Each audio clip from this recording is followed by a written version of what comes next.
students, here is Ramandeep Kaur and welcome you all on my YouTube channel Education Booster। ਇਹ ਆਪਣਾ 7th part ਹੈ ਜੀ idiom and ਫਰੇਜ਼ਸ ਦਾ। ਇਸ ਤੋਂ ਪਹਿਲਾਂ 6 ਪਾਰਟ ਚੈਨਲ ਦੇ ਉੱਤੇ ਅਪਲੋਡ ਹੋ ਚੁੱਕੇ ਹੈ। ਪਲੀਜ਼ ਉਹਨਾਂ ਨੂੰ ਵਿਜ਼ਿਟ ਕਰ ਲਓ ਤੁਸੀਂ ਸੋ ਦੈਟ ਤੁਹਾਡਾ ਲਿੰਕ ਬਣ ਜਾਏ। ਇੱਕ ਈਡੀਅਮ ਐਂਡ ਫਰੇਜ਼ਸ ਦੀ ਸੀਰੀਜ਼ ਦੇ ਵਿੱਚ ਆਪਾਂ ਏ ਅਲਫਾਬੈਟ ਤੋਂ ਸਟਾਰਟ ਕੀਤੇ ਹੈ। ਏ ਔਰ ਬੀ ਦੇ ਕੰਪਲੀਟ ਹੋ ਚੁੱਕੇ ਹੈ ਔਰ ਅੱਜ 7th ਪਾਰਟ ਦੇ ਵਿੱਚ ਸੀ ਅਲਫਾਬੈਟ ਦੇ ਵੀ ਕੰਪਲੀਟ ਮੈਂ ਕਰਵਾ ਦੂੰਗੀ। ਇਸ ਤੋਂ ਇਲਾਵਾ ਆਪਣੀ ਸਟੈਟਿਕ ਜੀਕੇ ਦੀ 1 ਵਰਡ ਸਬਸਟੀਟਿਊਸ਼ਨ ਦੀ ਰੀਜ਼ਨਿੰਗ ਦੀ ਸਭ ਦੀ ਸੀਰੀਜ਼ ਚੱਲ ਰਹੀ ਹੈ। ਤੁਸੀਂ ਉਹਨਾਂ ਨੂੰ ਚੈਨਲ 'ਤੇ ਜਾ ਕੇ ਵਿਜ਼ਿਟ ਕਰ ਲਓ। ਇੰਗਲਿਸ਼ ਜੋ ਵੋਕੈਬ ਸੀਰੀਜ਼ ਹੈ ਨਾ ਉਹ ਕੰਪੀਟੀਟਿਵ ਐਗਜ਼ਾਮ ਦੇ ਸਟੂਡੈਂਟਸ ਲਈ ਤਾਂ ਜ਼ਰੂਰੀ ਹੈਗੀ ਹੈ। ਜੇ ਕੋਈ ਆਇਲਸ ਲਈ ਪ੍ਰਪੇਅਰ ਕਰ ਲਿਆ ਤਾਂ ਉਹਨਾਂ ਨੂੰ ਵੀ ਵੋਕੈਬ ਲਰਨ ਕਰਨੀ ਪੈਂਦੀ ਹੈ। ਤਾਂ ਮੈਂ ਬਹੁਤ ਸੌਖੇ ਤਰੀਕੇ ਨਾਲ with the help of tricks and root words ਕਰਵਾਈ ਹੋਈ ਹੈ। ਤਾਂ ਚੈਨਲ ਨੂੰ ਵਿਜ਼ਿਟ ਕਰ ਲਓ ਤੁਸੀਂ ਇੱਕ ਵਾਰ। ਤਾਂ ਲਿੰਕ ਹੈ ਨਾ ਜਿਹੜਾ ਤੁਹਾਨੂੰ ਮੈਂ ਡਿਸਕ੍ਰਿਪਸ਼ਨ 'ਚ ਵੀ ਦੇ ਦੂੰਗੀ, ਉੱਥੋਂ ਵੀ ਤੁਸੀਂ ਚੈੱਕਆਊਟ ਕਰ ਸਕਦੇ ਹੋ। ਟੈਲੀਗ੍ਰਾਮ ਗਰੁੱਪ ਹੈ, ਤੁਸੀਂ ਉਹਨੂੰ ਜੁਆਇਨ ਕਰ ਸਕਦੇ ਹੋ for more updates and for PDFs। ਠੀਕ ਹੈ ਜੀ, ਸ਼ੁਰੂ ਕਰਦੇ ਹਾਂ ਅੱਜ ਦੀ ਵੀਡੀਓ। ਦੇਖੋ 19 ਤੱਕ ਆਪਾਂ ਸੀ ਅਲਫਾਬੈਟ ਵਾਲੇ ਕਰ ਚੁੱਕੇ ਹਾਂ ਤਾਂ 20th ਤੋਂ ਸਟਾਰਟ ਨਹੀਂ। ਠੀਕ ਹੈ, ਤਾਂ 20 ਵਾਲਾ ਹੈਗਾ ਜਿਹੜਾ ਦਾ ਕੀ ਹੈ ਕਾਲ ਇਨ ਕੁਐਸਚਨ। ਕਾਲ ਇਨ ਕੁਐਸਚਨ ਦਾ ਕੀ ਮਤਲਬ ਹੁੰਦਾ ਡਾਊਟ, ਮਤਲਬ ਸੰਦੇਹ ਹੋਣਾ ਕਿਸੇ ਵੀ ਚੀਜ਼ ਨੂੰ ਲੈ ਕੇ, ਹੈ ਨਾ। ਤਾਂ ਉਹਦੇ ਲਈ ਆਪਾਂ ਕਾਲ ਇਨ ਕੁਐਸਚਨ ਵਰਡ ਈਡੀਅਮ ਹੈ ਜਿਹੜਾ ਇਹ ਵਰਤ ਸਕਦੇ ਹਾਂ। ਜਿਵੇਂ ਮੈਂ ਸੈਂਟੈਂਸ 'ਚ ਕਿਹਾ you should note call in question my honesty, ਕਿ ਤੁਹਾਨੂੰ ਮੇਰੀ ਜਿਹੜੀ ਓਨੈਸਟੀ ਹੈ ਨਾ, ਇਮਾਨਦਾਰੀ ਹੈ, ਵਫਾਦਾਰੀ ਹੈ, ਉਹਦੇ 'ਤੇ ਸੰਦੇਹ ਨਹੀਂ ਹੋਣਾ ਚਾਹੀਦਾ, ਉਹ ਨਹੀਂ ਕਰਨਾ ਚਾਹੀਦਾ ਤੁਹਾਨੂੰ। ਤਾਂ ਹੋਪਸ ਉਹ ਇਹ ਕਲੀਅਰ ਹੋ ਗਿਆ ਹੋਊਗਾ। 21st ਹੈ ਜੀ ਜਿਹੜਾ ਇਹ ਹੈਗਾ ਚੀਕ ਬਾਏ ਜੌਲ। ਅੱਛਾ, ਇਹਨੂੰ ਮੈਂ ਬਹੁਤ ਸੌਖੇ ਤਰੀਕੇ ਨਾਲ ਤੁਹਾਨੂੰ ਯਾਦ ਕਰਨ ਦੀ ਕੋਸ਼ਿਸ਼ ਕਰਵਾਉਂਗੀ। 20th ਤਾਂ ਤੁਸੀਂ ਸਿੱਧਾ ਇੱਦਾਂ ਯਾਦ ਕਰ ਲਓ। ਕਾਲ ਇਨ ਕੁਐਸਚਨ ਦਾ ਮਤਲਬ ਡਾਊਟ ਹੈ ਨਾ, ਵੀ ਤੁਹਾਨੂੰ ਕਿਸੇ ਨੂੰ ਕਾਲ ਕਰਕੇ ਉਹਨੂੰ ਕੁਐਸਚਨ ਨਹੀਂ ਕਰਨਾ ਚਾਹੀਦਾ, ਲਾਈਕ ਉਹਦੇ 'ਤੇ ਸੰਦੇਹ ਨਹੀਂ ਕਰਨਾ ਚਾਹੀਦਾ ਕਿਸੇ ਵੀ ਗੱਲ ਨੂੰ ਲੈ ਕੇ, ਹੈ ਨਾ। ਤਾਂ ਮੀਨਿੰਗ ਤੁਹਾਨੂੰ ਇਹਦੇ ਨਾਲ ਇਹਦਾ ਲਰਨ ਹੋ ਚੁੱਕਾ। 21st ਦਾ ਹੈਗਾ ਚੀਕ ਬਾਏ ਜੌਲ। ਇਹਦਾ ਹੁੰਦਾ ਕਲੋਜ਼ ਟੂਗੈਦਰ, ਮਤਲਬ ਨੇੜੇ ਨੇੜੇ ਹੋਣਾ ਕੋਈ ਚੀਜ਼ ਜਾਂ ਇਕੱਠੇ ਹੀ ਹੋਣਾ, ਹੈ ਨਾ। ਕਲੋਜ਼ ਟੂਗੈਦਰ ਯਾਦ ਰੱਖਣਾ ਸੌਖਾ ਹੈ ਨਾ। ਅਤੇ ਇਹਦੇ ਤੋਂ ਤੁਸੀਂ ਇਹਨੂੰ ਕਿਵੇਂ ਯਾਦ ਰੱਖ ਸਕਦੇ ਹੋ। ਦੇਖੋ ਚੀਕ ਆਪਾਂ ਕਹਿੰਦੇ ਹਾਂ ਕਿ ਜਿਹੜਾ ਆਪਣਾ ਆਪਾਂ ਗੱਲਾਂ ਨੂੰ ਕਹਿ ਦਿੰਦੇ ਹਾਂ ਨਾ ਕਿ ਉਹਦਾ ਜਿਹੜਾ ਲੋਅਰ ਪਾਰਟ ਹੁੰਦਾ ਆਪਣਾ, ਅਤੇ ਜੌ ਲਾਈਨ ਦੇ ਨੇੜੇ ਆਪਾਂ ਉਹਨੂੰ ਚੀਕਸ ਬੋਲ ਦਿੰਦੇ ਹਾਂ, ਹੈ ਨਾ। ਤਾਂ ਦੇਖੋ ਇਹਨੂੰ ਯਾਦ ਕਰਵਾਵਾਂ ਤੁਹਾਨੂੰ, ਜਸਟ ਅ ਮਿਨਟ। ਹੁਣ ਆ ਜਿਹੜਾ ਜੌ ਹੈ ਇਹਨੂੰ ਇੱਦਾਂ ਯਾਦ ਕਰ ਲਓ। ਜੌ ਆਪਣਾ ਜਬੜਾ ਹੁੰਦਾ ਨਾ ਜਿਹੜਾ, ਉਹਨੂੰ ਬੋਲਦੇ ਆ ਨਾ ਜੌ, ਅਤੇ ਚੀਕਸ ਗੱਲਾਂ ਨੂੰ ਬੋਲ ਦਿੰਦੇ ਆ। ਅਤੇ ਇਹ ਦੋਨੇ ਇੱਕ ਦੂਜੇ ਦੇ ਨੇੜੇ ਨੇੜੇ ਹੀ ਤਾਂ ਹੁੰਦੀਆਂ ਨੇ, ਦੂਰ ਥੋੜ੍ਹੀ ਹੁੰਦੀਆਂ, ਕਲੋਜ਼ ਟੂਗੈਦਰ ਹੁੰਦੀ ਹੈ, ਤਾਂ ਹੀ ਇਹਨਾਂ ਦੀ ਫੋਰਮੇਸ਼ਨ ਸਹੀ ਬਣਦੀ ਹੈ ਨਾ। ਤਾਂ ਤੁਸੀਂ ਚੀਕ ਬਾਏ ਜੋਲ ਨੂੰ ਯਾਦ ਕਰ ਸਕਦੇ ਹੋ ਕਲੋਜ਼ ਟੂਗੈਦਰ ਨਾਲ। ਠੀਕ ਹੈ, ਹੋਪਸ ਤੁਹਾਨੂੰ ਯਾਦ ਹੋ ਗਿਆ ਹੋਊਗਾ। ਆਪਾਂ ਨੈਕਸਟ 'ਤੇ ਚੱਲਦੇ ਹਾਂ। ਕਮ to a pass. Come to a pass ਦਾ ਕੀ ਮਤਲਬ ਹੁੰਦਾ? In difficult situation. Difficult situation ਦੇ ਵਿੱਚ ਹੋਣਾ ਉਦੋਂ ਆਪਾਂ ਕਹਿੰਦੇ ਹਾਂ, ਜਿਵੇਂ ਲਿਖਿਆ the things have come to such a pretty pass that he is financially ruined. Financially ruined ਦਾ ਮਤਲਬ ਆਪਾਂ ਸਮਝ ਸਕਦੇ ਹਾਂ ਕਿ ਮਾਲੀ ਹਾਲਤ ਹੈ ਜਿਹੜੀ ਉਹਦੀ ਪਰਸਨ ਦੀ ਖਰਾਬ ਹੈ, ਤਾਂ ਕਰਕੇ ਉਹ ਇੱਕ ਡਿਫੀਕਲਟ ਸਿਚੁਏਸ਼ਨ ਦੇ ਵਿੱਚ ਫਸਿਆ ਹੋਇਆ। ਹੁਣ ਦੇਖੋ ਕਿਸੇ ਵੀ ਐਗਜ਼ਾਮ ਨੂੰ ਪਾਸ ਕਰਨਾ, ਕਮ ਟੂ ਅ ਪਾਸ, ਜਦੋਂ ਗੱਲ ਪਾਸ ਦੀ ਹੁੰਦੀ ਹੈ ਨਾ ਤਾਂ ਫਿਰ ਉਦੋਂ ਡਿਫੀਕਲਟ ਸਿਚੁਏਸ਼ਨ ਕ੍ਰੀਏਟ ਹੋ ਜਾਂਦੀ ਹੈ, ਕਿਉਂਕਿ ਕੰਪੀਟੀਸ਼ਨ ਬਹੁਤ ਜ਼ਿਆਦਾ ਹੈ ਨਾ। ਤਾਂ ਇਹਨੂੰ ਵੀ ਤੁਸੀਂ ਲਰਨ ਇੱਦਾਂ ਕਰ ਸਕਦੇ ਹੋ। ਨੈਕਸਟ ਹੈਗਾ ਜੀ ਕਲੋਜ਼ ਸ਼ੇਵ। ਇਹਦਾ ਮਤਲਬ ਹੁੰਦਾ ਨੈਰੋ ਸਕੇਪ। ਨੈਰੋ ਸਕੇਪ ਦਾ ਮਤਲਬ ਹੁੰਦਾ ਕਿ ਬਹੁਤ ਹੀ ਥੋੜ੍ਹਾ ਜਿਹਾ ਰਸਤਾ ਜਿਹਦੇ 'ਚੋਂ ਬੰਦਾ ਬਚ ਕੇ ਨਿਕਲ ਗਿਆ। ਜਿਵੇਂ ਮੰਨ ਲਓ ਕੋਈ ਆਪਾਂ ਨਹੀਂ ਕਹਿ ਰਹੀ ਮੈਂ, ਮਤਲਬ ਕੋਈ ਹੋਰ ਪਰਸਨ ਹੈ, ਉਹ ਕਾਰ 'ਤੇ ਡਰਾਈਵ ਕਰਦਾ ਜਾ ਰਿਹਾ, ਸਾਹਮਣੇ ਤੋਂ ਟਰੱਕ ਆ ਰਿਹਾ, ਹੈ ਨਾ।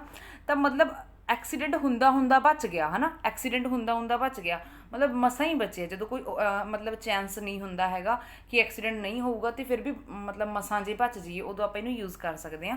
ਅ ਨੈਰੋ ਐਸਕੇਪ, ਮਤਲਬ ਕਿਸੇ ਪ੍ਰੋਬਲਮ 'ਚੋਂ ਜਦੋਂ ਨੈਰੋ ਐਸਕੇਪ ਹੁੰਦਾ ਹੈ। ਠੀਕ ਹੈ, ਕਲੋਜ਼ ਸ਼ੇਪ। ਓਕੇ। ਕੱਟ ਐਂਡ ਡਰਾਈਡ। ਕੱਟ ਐਂਡ ਡਰਾਈਡ ਦਾ ਕੀ ਮਤਲਬ ਹੁੰਦਾ ਜੀ? ਰੈਡੀਮੇਡ ਫੋਰਮ, ਮਤਲਬ ਕੋਈ ਚੀਜ਼ ਬਣੀ ਬਣਾਈ ਮਿਲ ਜੇ ਆਪਾਂ ਨੂੰ ਰੈਡੀਮੇਡ ਫੋਰਮ ਦੇ ਵਿੱਚ। ਜਿਵੇਂ ਇਹਨਾਂ ਨੇ ਲਿਖਿਆ, ਕਹਿੰਦੇ ਜਿਹੜਾ ਲਾਈਫ ਦਾ ਫਾਰਮੂਲਾ ਹੈ ਨਾ ਸਕਸੈਸ ਦਾ, ਇਹਦਾ ਕੋਈ ਸ਼ਾਰਟਕਟ ਨਹੀਂ ਹੁੰਦਾ। ਮਤਲਬ ਕੀ ਹੈ?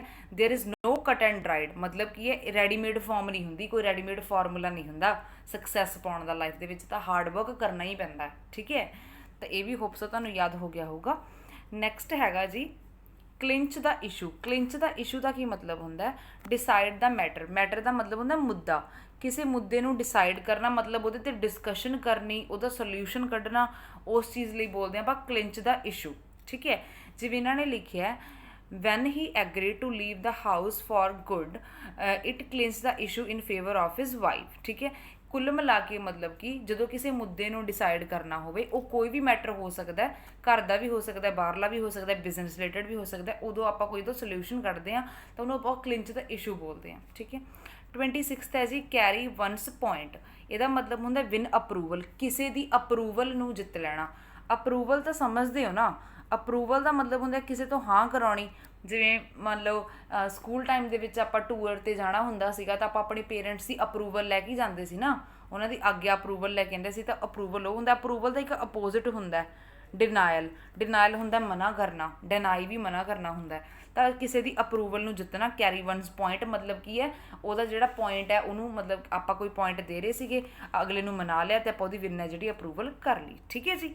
ਨੈਕਸਟ ਹੈਗਾ ਚੈਕਰਡ ਕੈਰੀਅਰ। ਇਹਦਾ ਮਤਲਬ ਹੁੰਦਾ full of ups and downs. Full of ups and downs ਦਾ ਕੀ ਮਤਲਬ ਹੈ ਕਿ ਉਤਾਰ ਚੜ੍ਹਾਅ ਆਣੇ। ਜਿਵੇਂ ਹੁਣ ਸਭ ਦੀ ਲਾਈਫ ਹੈ ਜਿਹੜੀ ਫੁੱਲ ਆਫ ਅਪਸ ਐਂਡ ਡਾਊਨਸ ਦੀ ਹੈ ਨਾ।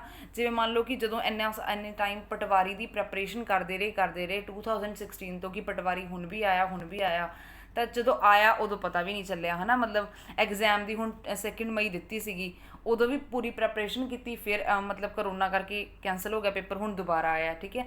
ਤਾਂ ਉਹਦੇ ਨਾਲ ਥੋੜ੍ਹਾ ਜਿਹਾ ਅਪਸ ਐਂਡ ਡਾਊਨਸ ਹੋ ਜਾਂਦੀਆਂ ਲਾਈਫ ਦੇ ਵਿੱਚ, ਆਪਣੀ ਡਿਸਬੈਲੈਂਸ ਹੋ ਜਾਂਦੀ ਹੈ ਲਾਈਫ। ਠੀਕ ਹੈ। ਤਾਂ ਆਪਾਂ ਇਹਨੂੰ ਐਵੇਂ ਰਿਲੇਟ ਕਰ ਸਕਦੇ ਹਾਂ। ਠੀਕ ਹੈ ਜੀ। ਤਾਂ ਫਸਟ ਸਲਾਈਡ ਦੇ ਵਿੱਚ ਆਪਾਂ ਕੀ ਕਵਰ ਕੀਤਾ ਜੀ। ਕਾਲ ਇਨ ਕੁਐਸਚਨ ਹੁੰਦਾ ਡਾਊਟ, ਸੰਦੇਹ ਕਰਨਾ। Cheek by jowl, close together. ਠੀਕ ਹੈ। ਕਮ ਟੂ ਅ ਪਾਸ ਦਾ ਮਤਲਬ ਹੁੰਦਾ ਡਿਫਿਕਲਟ ਸਿਚੁਏਸ਼ਨ।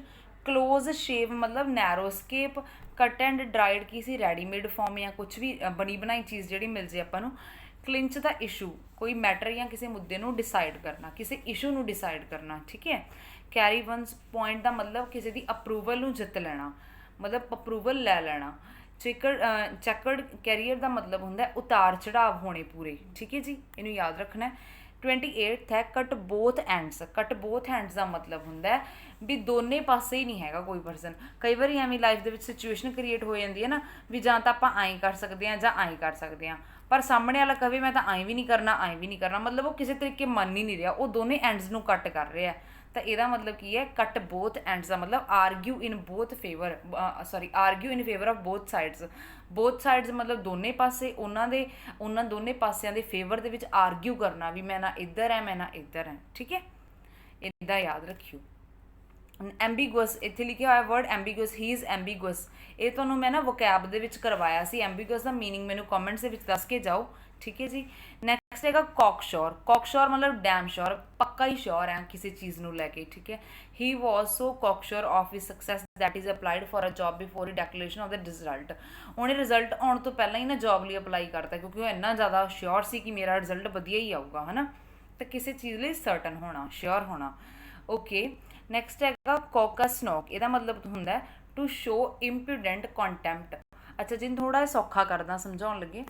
ਇੰਪੀਡੈਂਟ ਦਾ ਮਤਲਬ ਹੁੰਦਾ ਨਾ ਹਠੀ, ਜਿੱਦੀ ਨਹੀਂ ਕਹਿ ਦਿੰਦੇ ਆਪਾਂ, ਜਿੱਦੀ ਹੈ ਕੋਈ ਵਾਲਾ ਤਾਂ ਉਹਨੂੰ ਕਹਿ ਦਿੰਦੇ ਆ। ਤਾਂ ਉਹ ਵਾਲਾ ਆਪਣਾ ਕੰਟੈਂਪਟ ਸ਼ੋ ਕਰਨਾ, ਆਪਣੀ ਜਾਨੀ ਕਿ ਜਿੱਦ ਵਾਲੀ ਚੀਜ਼ ਸ਼ੋ ਕਰਨੀ। ਅੱਛਾ, ਜੇ ਮੈਂ ਐਗਜ਼ੈਕਟਿਵ ਈਡੀਅਮ ਦੀ ਗੱਲ ਕਰਾਂ ਤਾਂ ਇਹ ਪਤਾ ਇਹ ਫਾਰਮ ਕਿੱਥੋਂ ਹੋਇਆ, ਜਿਹੜਾ ਇਹ ਈਡੀਅਮ ਹੈਗਾ ਇਹ ਫਾਰਮ ਹੋਇਆ ਦੇਖੋ ਜਿਵੇਂ ਬੱਚੇ ਛੋਟੇ ਹੁੰਦੇ ਆ ਨਾ, ਉਹਨਾਂ ਨੂੰ ਇੰਨੀ ਸਮਝ ਨਹੀਂ ਹੁੰਦੀ ਕਿ ਪੇਰੈਂਟਸ ਦੀ ਜਾਂ ਕਿਸੇ ਵੱਡਿਆਂ ਦੀ ਰਿਸਪੈਕਟ ਕਰਨੀ ਹੈ, ਨਹੀਂ ਉਦੋਂ ਇੰਨੀ ਸਮਝ ਹੁੰਦੀ ਹੈ ਨਾ, ਤਾਂ ਉਹ ਚਿੜਾਉਂਦੇ ਨਹੀਂ ਹੁੰਦੇ ਹੈਗੇ, ਮਤਲਬ ਨੱਕ 'ਤੇ ਪੂਰਾ ਹੱਥ ਲਾਈਕ ਖੋਲ੍ਹ ਕੇ ਨੱਕ 'ਤੇ ਅੰਗੂਠਾ ਧਰ ਕੇ ਉਹਨੂੰ ਹੱਥ ਨੂੰ ਹਿਲਾਉਂਦੇ ਹੁੰਦੇ ਵੀ ਐਵੇਂ ਉਹ ਡਿਸਰਿਸਪੈਕਟ ਸ਼ੋਅ ਕਰਨਾ ਵੱਡਿਆਂ ਲਈ। ਜਦੋਂ ਬੱਚੇ ਐਵੇਂ ਕਰਦੇ ਨਾ ਤਾਂ ਉਸ ਲਈ ਆਪਾਂ ਕੌਕਸ ਨੌਕ ਯੂਜ਼ ਕਰਦੇ ਹਾਂ। ਠੀਕ ਹੈ, ਮੇਰੀ ਗੱਲ ਸਮਝ ਗਏ। ਇੰਪੀਡੈਂਟ ਕੰਟੈਂਪਟ। ਠੀਕ ਹੈ ਜੀ। ਨੈਕਸਟ ਹੈਗਾ ਅਗਰ ਇਹ ਨਹੀਂ ਸਮਝੇ ਨਾ ਤਾਂ ਇੱਕ ਕੰਮ ਕਰੋ, ਆਪਣਾ ਨਾ ਹੱਥ ਪੂਰਾ ਖੋਲ੍ਹ ਕੇ 5 ਉਂਗਲਾਂ ਅੰਗੂਠਾ ਆਪਣਾ ਨੱਕ 'ਤੇ ਰੱਖ ਕੇ ਨਾ ਉਹ 4 ਉਂਗਲਾਂ ਹਿਲਾਓ, ਫਿਰ ਤੁਸੀਂ ਸਮਝ ਜਾਓਗੇ ਕਿ ਇਸ ਈਡੀਅਮ ਦਾ ਕੀ ਮੀਨਿੰਗ ਹੈ। ਠੀਕ ਹੈ। ਔਰ ਜਿਹਨੇ ਕਰਕੇ ਦੇਖੇ ਮੈਨੂੰ ਕਮੈਂਟ ਦੇ ਵਿੱਚ ਦੱਸਿਓ ਵੀ ਹਾਂ ਸਮਝ ਲੱਗ ਗਿਆ। ਚੈਪਟਰ ਔਰ ਵਰਸ। ਚੈਪਟਰ ਔਰ ਵਰਸ ਦਾ ਮਤਲਬ ਹੁੰਦਾ ਕੋਈ ਚੀਜ਼ ਫੁੱਲ ਡਿਟੇਲ ਦੇ ਵਿੱਚ ਹੋਣੀ। ਠੀਕ ਹੈ। ਮਤਲਬ ਚੈਪਟਰ ਵੀ ਹੈ ਉਹਦਾ, ਵਰਸ ਵੀ ਹੈ, ਤਾਂ ਕੀ ਹੈ ਪੂਰੇ ਡਿਟੇਲ ਦੇ ਵਿੱਚ ਦਿੱਤਾ, ਉਹਦਾ ਪ੍ਰੂਫ ਦਿੱਤਾ ਹੋਇਆ ਨਾਲ। ਠੀਕ ਹੈ। Cool one's heels. ਇਹ ਵਧੀਆ, ਬਹੁਤ ਵਧੀਆ ਈਡੀਅਮ ਹੈਗਾ। ਟੂ ਬੀ ਕੈਪਟ ਵੇਟਿੰਗ, ਮਤਲਬ ਆਪਾਂ ਐਵੇਂ ਨਹੀਂ ਕਹਿ ਦਿੰਦੇ ਵੀ ਕਿਸੇ ਦੀ ਪੱਬਾਂ ਭਾਰ ਹੋ ਕੇ ਵੇਟ ਕਰਨਾ, ਲਾਈਕ ਹੈ ਨਾ, ਹੀਲਸ ਪੱਬਾਂ ਭਾਰ ਹੋ ਕੇ, ਸਮਝ ਗਏ ਮੇਰੀ ਗੱਲ। To kept waiting. ਠੀਕ ਹੈ, ਯਾਦ ਰੱਖਿਓ ਇਹਨੂੰ। ਕੈਰਟ ਐਂਡ ਸਟਿਕ ਪੋਲਿਸੀ ਬੜਾ ਵਧੀਆ ਈਡੀਅਮ ਹੈ ਨਾ ਇਹ। ਕੈਰਟ ਐਂਡ ਸਟਿਕ ਪੋਲਿਸੀ ਦਾ ਕੀ ਮਤਲਬ ਹੁੰਦਾ, ਜਿਵੇਂ ਕੋਈ ਕੰਪਨੀਜ਼ ਹੁੰਦੀਆਂ, ਇਹ 'ਚ ਲਿਖਿਆ ਦੇਖੋ ਰਿਵਾਰਡ ਐਂਡ ਪਨਿਸ਼ਮੈਂਟ, ਮੈਂ ਸਮਝਾਉਂਦੀ ਹਾਂ ਤੁਹਾਨੂੰ ਕਿਵੇਂ ਯਾਦ ਰਹੂਗਾ ਇਹ। ਕਈ ਕੰਪਨੀਜ਼ ਹੁੰਦੀਆਂ ਹੈ ਨਾ, ਉਹਨਾਂ ਨੇ ਆਪਣੇ ਇੰਪਲੋਈਜ਼ ਤੋਂ ਕੰਮ ਲੈਣਾ ਹੁੰਦਾ, ਵਰਕਰਸ ਤੋਂ ਕੰਮ ਲੈਣਾ ਹੁੰਦਾ, ਤਾਂ ਪਹਿਲਾਂ ਜਿਹੜਾ ਉਹ ਹਥਿਆਰ ਵਰਤਦੇ ਨੇ ਨਾ ਵੀ ਉਹਨਾਂ ਦੇ ਜਿਹੜੇ ਇੰਪਲੋਈ ਨੇ ਜਿੰਨੀ ਉਹ ਸੈਲਰੀ ਦੇ ਰਿਹਾ ਉਹ 'ਚੋਂ ਵਧੀਆ 100 ਤੋਂ ਵੀ 150% ਕੰਮ ਕਰਨ, ਤਾਂ ਉਹ ਹੈ ਕੈਰਟ ਵਾਲੀ ਪੋਲਿਸੀ ਵਰਤਦੇ ਆ। ਕਹਿਣ ਦਾ ਮਤਲਬ ਉਹਨਾਂ ਨੂੰ ਰਿਵਾਰਡ ਦਿੰਦੇ ਆ ਵੀ ਬੋਨਸ, ਇਨਸੈਂਟਿਵਸ, ਅਲਾਉੈਂਸ ਦੇ ਕੇ ਉਹਨਾਂ ਨੂੰ ਮਤਲਬ ਕੀ ਹੈ ਇਨਫਲੂਐਂਸ ਕਰਦੇ ਨੇ ਵੀ ਤੁਸੀਂ ਆਪਣਾ ਕੰਮ ਹੋਰ ਜ਼ਿਆਦਾ ਕਰੋ। ਠੀਕ ਹੈ। ਮੰਨ ਲਓ ਇਨ ਕੇਸ ਉਹ ਬੋਨਸ ਵੀ ਦੇ ਰਹੇ ਆ, ਇਨਸੈਂਟਿਵ ਵੀ ਦੇ ਰਿਹਾ, ਪਰ ਫਿਰ ਵੀ ਵਰਕਰ ਕੰਮ ਨਹੀਂ ਕਰਦੇ, ਉਦੋਂ ਬਾਅਦ ਫਿਰ ਉਹਨਾਂ ਨੂੰ ਡੰਡਾ ਚੱਕਣਾ ਪੈਂਦਾ ਹੈ ਨਾ, ਸਟਿੱਕ ਵਾਲੀ ਪੋਲਿਸੀ ਚੱਕਣੀ ਪੈਂਦੀ ਹੈ। ਤਾਂ ਪੁਨਿਸ਼ਮੈਂਟ ਦਿੰਦੇ ਨੇ ਵੀ ਜੇ ਇੰਨੇ ਟਾਈਮ ਦੇ ਵਿੱਚ ਆਹ ਕੰਮ ਪੂਰਾ ਨਾ ਹੋਇਆ ਫਿਰ ਤੁਹਾਡੀ ਸੈਲਰੀ ਕੱਟੀ ਜਾਊਗੀ। ਪੁਨਿਸ਼ਮੈਂਟ ਦਾ ਮਤਲਬ ਇਹ ਨਹੀਂ ਹੁੰਦਾ ਕਿ ਉਹਨਾਂ ਨੂੰ ਮੁਰਗੇ ਬਣਾ ਕੇ ਸਟਿੱਕ ਲਾਉਂਦੇ ਹੁੰਦੇ, ਨਹੀਂ, ਇਟ ਮੀਨਸ ਕਿ ਤੁਹਾਨੂੰ ਮਤਲਬ ਤੁਹਾਡੀ ਸੈਲਰੀ ਕੱਟੀ ਜਾਊਗੀ ਹੈ ਨਾ, ਇੱਦਾਂ ਸਟਿੱਕ ਪੋਲਿਸੀ ਇਹ ਹੁੰਦਾ। ਤਾਂ ਮੇਰੇ ਹਿਸਾਬ ਨਾਲ ਤੁਹਾਨੂੰ ਸਮਝ ਆ ਗਿਆ ਕਿ ਕੈਰਟ ਤੇ ਸਟਿੱਕ ਪੋਲਿਸੀ ਕੀ ਹੁੰਦੀ ਹੈ। ਰਿਵਾਰਡ ਦੇਣਾ, ਪਹਿਲਾਂ ਰਿਵਾਰਡ ਆਫਰ ਕਰਨਾ, ਅਗਰ ਰਿਵਾਰਡ ਨਾਲ ਗੱਲ ਨਹੀਂ ਬਣ ਰਹੀ ਫਿਰ ਪੁਨਿਸ਼ਮੈਂਟ ਦੇਣਾ, ਠੀਕ ਹੈ ਜੀ। ਕਮ ਇਨ ਹੈਂਡੀ, ਕਮ ਇਨ ਹੈਂਡੀ ਦਾ ਮਤਲਬ ਹੁੰਦਾ ਟੂ ਬੀ ਸਕਸੈਸਫੁਲ, ਤਾਂ ਸੌਰੀ ਯੂਜ਼ਫੁਲ, ਮਤਲਬ ਕੋਈ ਚੀਜ਼ ਯੂਜ਼ਫੁਲ ਹੋਣੀ, ਹੈਂਡੀ ਹੋਣੀ, ਤਾਂ ਮਤਲਬ ਆਪਾਂ ਉਹਨੂੰ ਯੂਜ਼ ਕਰ ਸਕੀਏ, ਠੀਕ ਹੈ। ਅਤੇ ਆਪਾਂ ਨਾ ਕਈ ਲੋਕ ਨਾ ਮੋਬਾਈਲ ਨੂੰ ਵੀ ਹੈਂਡੀ ਕਹਿ ਦਿੰਦੇ ਆ ਹੈ ਨਾ, ਤਾਂ ਯੂਜ਼ਫੁਲ ਹੋਵੇ ਕੁੱਲ ਮਿਲਾ ਕੇ ਜਿਹੜੀ ਚੀਜ਼, ਉਹਦੇ ਲਈ ਆਪਾਂ ਈਡੀਅਮ ਨੂੰ ਯੂਜ਼ ਕਰਦੇ ਹਾਂ। ਤਾਂ ਫਟਾਫਟ ਦੇਖਦੇ ਹਾਂ ਆਪਾਂ ਇਸ ਸਲਾਈਡ ਦੇ ਵਿੱਚ ਕੀ ਕੀਤਾ। 28 ਤੱਕ ਕੱਟ ਬੋਥ ਐਂਡਸ, ਮਤਲਬ ਕਿ ਦੋਨੋਂ ਸਾਈਡ ਦੇ ਫੇਵਰ ਦੇ ਵਿੱਚ ਨਾ ਹੋਣਾ, ਆਰਗੂਮੈਂਟ ਕਰੀ ਜਾਣਾ। ਕੌਕ ਸ਼ੋਰ, ਡੈਮ ਸ਼ੋਰ, ਪੱਕਾ ਹੀ ਸਰਟਨ ਹੈ ਕੋਈ ਚੀਜ਼ ਦਾ ਹੋਣਾ। ਕੌਕਸ ਨੋਕ ਮਤਲਬ ਕਿ ਆਪਣਾ ਹੱਠੀ ਵਾਲਾ ਬਿਹੇਵੀਅਰ ਸ਼ੋ ਕਰਨਾ। ਚੈਪਟਰ ਐਂਡ ਵਰਸ ਮਤਲਬ ਫੁੱਲ ਡਿਟੇਲ। ਕੂਲ ਵਨਸ ਹੀਲਸ ਮਤਲਬ ਕਿ ਇਹ ਪੱਬਾਂ ਭਾਰ ਹੋ ਕੇ ਕਿਸੇ ਦੀ ਵੇਟ ਕਰਨੀ। ਕੈਰਟ ਐਂਡ ਸਟਿੱਕ ਪੋਲਿਸੀ ਤਾਂ ਕਦੇ ਵੀ ਨਹੀਂ ਭੁੱਲੋਗੇ ਜੇ ਪੇਪਰ 'ਚ ਆ ਗਿਆ। ਕੈਰਟ ਮਤਲਬ ਪਹਿਲਾਂ ਉਹਨੂੰ ਗਾਜਰ ਦੇ ਕੇ ਸਮਝਾ ਰਿਹਾ ਵੀ ਭਾਈ ਖਾ ਲਾ, ਜੇ ਨਹੀਂ ਖਾਧੀ ਫਿਰ ਸਾਨੂੰ ਡੰਡਾ ਚੱਕਣਾ ਪੈਣਾ ਹੈ ਨਾ, ਤਾਂ ਮਤਲਬ ਇਵੇਂ ਯਾਦ ਕਰ ਸਕਦੇ ਹੋ ਤੁਸੀਂ। ਕਮ ਇਨ ਹੈਂਡੀ ਮਤਲਬ ਟੂ ਬੀ ਯੂਜ਼ਫੁਲ। ਹਾਂਜੀ, ਹੋਪ ਸੋ ਤੁਹਾਨੂੰ ਅੱਜ ਦੀ ਵੀਡੀਓ ਵਧੀਆ ਲੱਗੀ ਹੋਊਗੀ ਔਰ ਯਾਦ ਕਰਨ ਦੇ ਵਿੱਚ ਤੁਹਾਨੂੰ ਹੈਲਪ ਵੀ ਹੋਈ ਹੋਊਗੀ। Thanks for watching this video, ਠੀਕ ਹੈ ਜੀ। ਹਾਲੇ ਤੱਕ ਜਿਹਨੇ ਚੈਨਲ ਨੂੰ ਸਬਸਕ੍ਰਾਈਬ ਨਹੀਂ ਕੀਤਾ ਸਬਸਕ੍ਰਾਈਬ ਕਰ ਲਓ, ਤਾਂ ਕਿ ਤੁਹਾਨੂੰ ਨੋਟੀਫਿਕੇਸ਼ਨ ਹੈ ਨਾ ਜਿਹੜੀ ਹਰ ਵੀਡੀਓ ਦੀ ਪਹਿਲਾਂ ਹੀ ਮਿਲ ਜੇ, ਅਤੇ ਨਾਲ ਬੈਲ ਆਈਕਨ ਨੂੰ ਵੀ ਹਿੱਟ ਕਰ ਦਿਓ ਆਲ 'ਤੇ ਕਰਕੇ, ਤਾਂ ਕਿ ਹਰ ਇੱਕ ਵੀਡੀਓ ਦੀ ਤੁਹਾਨੂੰ ਜਿਹੜੀ ਨੋਟੀਫਿਕੇਸ਼ਨ ਸਭ ਤੋਂ ਪਹਿਲਾਂ ਮਿਲੇ। ਮਿਲਦੇ ਹਾਂ ਨੈਕਸਟ ਵੀਡੀਓ ਦੇ ਵਿੱਚ ਜੀ। Thank you.